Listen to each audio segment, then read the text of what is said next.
बिस्मिल्लाहिर्रहमानिर्रहीम। अस्सलाम वालेकुम डियर स्टूडेंट्स।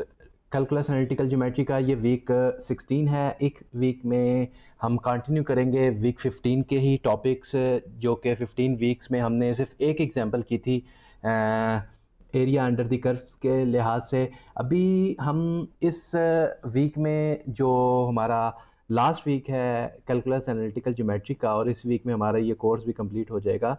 इसमें हम एप्लीकेशन ऑफ इंटीग्रेशन ही देख रहे हैं। इसमें एक चीज़ यहाँ पे नोट करने वाली है कि एरिया अंडर द कर्व हमने लास्ट टाइम तो देख लिया। अभी हम बात कर रहे हैं एरिया बिटवीन टू कर्व्स। अगर दो कर्व्स हैं और उन दोनों के दरमियान अगर हमारे पास एरिया आ जाता है, मिसाल के तौर पे मैं यहाँ पे आपको एक्सप्लेन कर दूँ कि ये मेरे पास एक कर्व है और दूसरी कर्व लेट्स सपोज आपके पास ये कर्व है, तो हमने इस F1 और F2 के दरमियान में जो एरिया है ये कैलकुलेट करना है। इस और इन particular interval A and B, मसलन ये मेरे पास लेट्स सपोज ए है और ये मेरे पास बी है। तो फिर क्या होगा?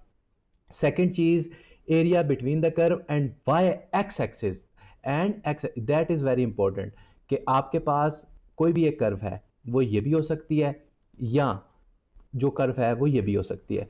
अगर इस तरह की कर्व है तो obviously area under the curve A से बी में क्या होगा? ये रीजन होगा जो शेडेड हो रहा है।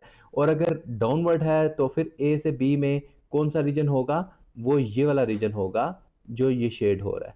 तो दूसरे केस में हम ये देखेंगे कि हमने एरिया फाइंड करना है between the curve and x axis. तीसरा आपके पास आ जाता है इंटरसेक्शन कर्व्स। इंटरसेक्शन कर्व से मुराद ये है कि अगर आपके पास लेट्स सपोज एक कर्व हमारे पास ये है और दूसरी कर्व हमारे पास ये है, ठीक है। तो अब मुझे वो पोर्शन फाइंड आउट करना है जो इन दोनों में आ रहा है। मिसाल के तौर पे अगर मैं ये वाला जो पोर्शन है इसे मैं डिफरेंट कलर से शो करता हूँ, ठीक है।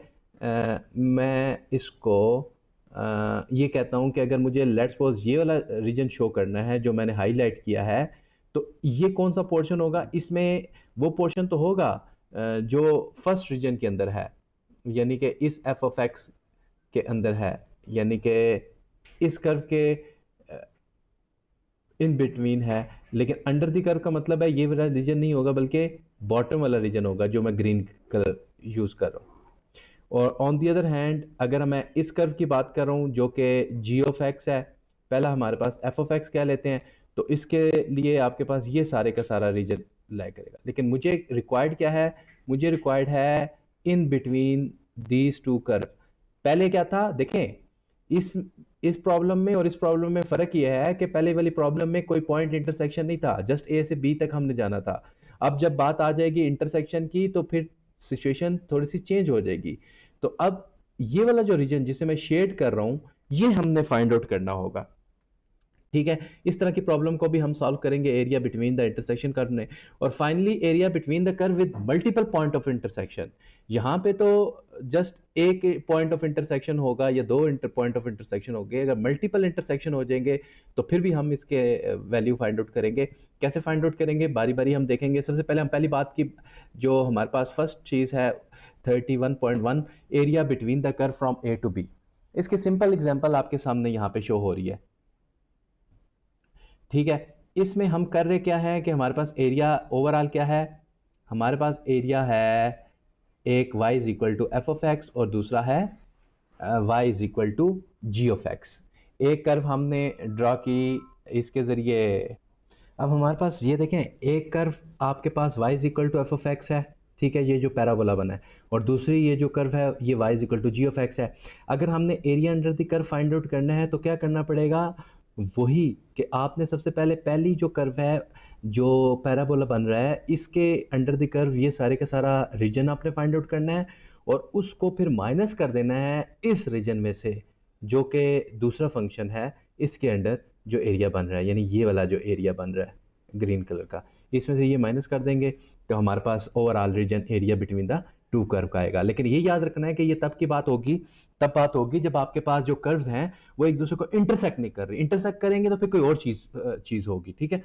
अब इसी से रिलेटेड हमारे पास ये एक इक्वेशन है जो प्रॉब्लम है। इस प्रॉब्लम के अंदर हमारे पास क्या है कि एक फंक्शन है फाइंड क्वेश्चन ये है find the area between the curve between the region, कौन से यहाँ पे रीजन है हमारे पास y is equal, find the area between the region that is enclosed y is equal to x square plus 1 and y is equal to 2x and x is equal to -1। ये first example है, ठीक है। अब इसमें देखें हमारे पास सबसे पहले काम क्या करना होगा जब भी इस तरह की इक्वेशन आ जाएगी। मैंने पहले बताया कि आपने सबसे पहले इक्वेशन इस जो भी हमारे पास एक फंक्शंस होंगे उनका आपने ग्राफ ड्रा कर लेना है, ठीक है।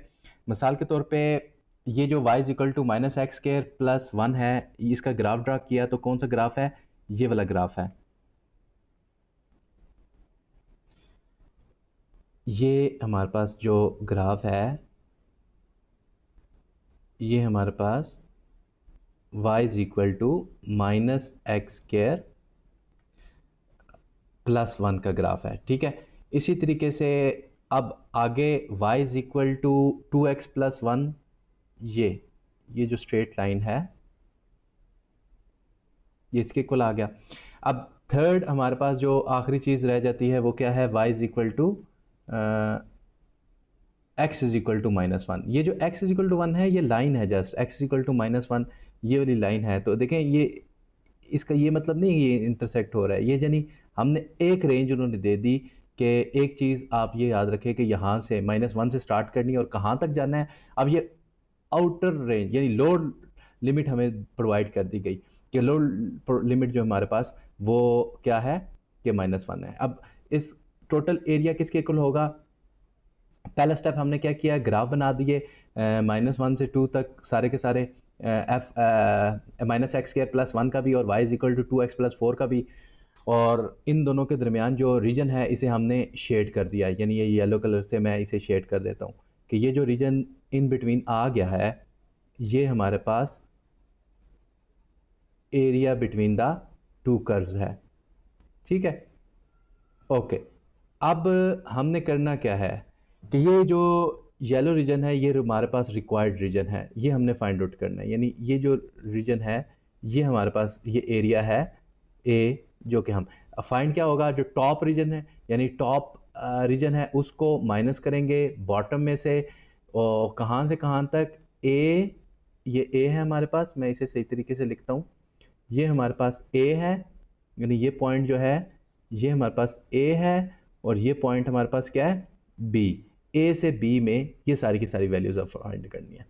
तो टॉप रीजन हमारे पास कौन सा बन रहा है, ऊपर वाली जो लाइन है वो आपके पास 2x प्लस 4 है और डाउनवर्ड जो लाइन है वो माइनस एक्स स्क्वायर प्लस 1 है। इन दोनों को माइनस कर दिया -1 से 2। अब क्वेश्चन ये पैदा होता है कि ये हमारे पास 2 कैसे आया, ठीक है, हमने खुद ही नहीं लिखा। देखें आपके पास एक वैल्यू तो आ चुकी है ना, अब y किसके इक्वल है, मैंने पहले भी बताया था कि आपने दोनों इक्वेशंस को इक्वेट करना है। तो ये भी y के इक्वल है, ये भी y के इक्वल है, यानी कि मैं लिख सकता हूँ 2x plus 4 is equal to minus x square plus 1, ठीक है। अगर मैं ये लिख सकता हूँ तो यहाँ पे मैं minus plus x square plus 2x plus 3 is equal to 0, यानी कि +1 है ये इस साइड पे आ गया, -1 हो जाएगा, 4 - 1 इज इक्वल टू 3, तो एक्स स्क्वायर आपके पास आ गया, ठीक है। अब इसमें से हमने जो है वो फाइंड आउट करना है एक्स की वैल्यूज़, 2x की वैल्यूज़।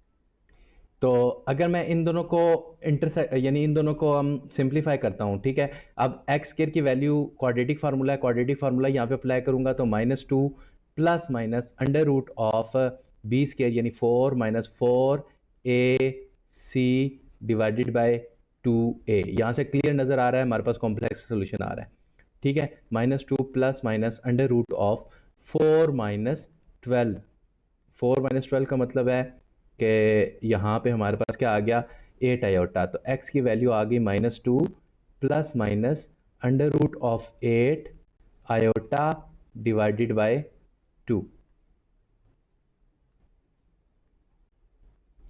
अब यहाँ पे एक इंटरेस्टिंग चीज़ जो यहाँ पे वो है वो ये है कि x की वैल्यू जब आपके पास -1 प्लस माइनस 2 अंडर रूट 2 आ जाएगा आयोटा, ये चीज़ बचेगी। तो ये कॉम्प्लेक्स है, तो कॉम्प्लेक्स को तो हम अपर लिमिट और लोअर लिमिट में नहीं रख सकते ना। तो यही रीज़न है कि इस क्वेश्चन को जब जब भी इस किस्म के क्वेश्चन होंगे कि आपके पास दो कर्व्स हैं और आपने area between these two curves find out करना है, तो आपको जो दूसरा वैल्यू है वो भी गिवन होगी। मिसाल के तौर पे ये आपके सामने गिवन है कि आपने जो एरिया फाइंड आउट करना है वो कहाँ से कहाँ तक फाइंड आउट करना है, x is equal to -1 and x is equal to 2।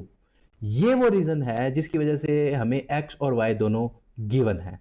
ठीक है, तो -1 से 1 तक हमने इसका जो इंटीग्रेशन ले ली first function, second function simplify किया x square plus 2x plus 3। इसी तरीके से जब हमने इसकी इंटीग्रेशन फाइंड आउट कर ली और उसके बाद हमने लिमिट सब्स्टिट्यूट किया तो हमारे पास आंसर आ गया 15। तो एरिया अंडर द कर्व जो ग्रीन रीजन है वो किसके इक्वल आ गया यहाँ पे, वो हमारे पास आ गया 15 के। ठीक है, इसी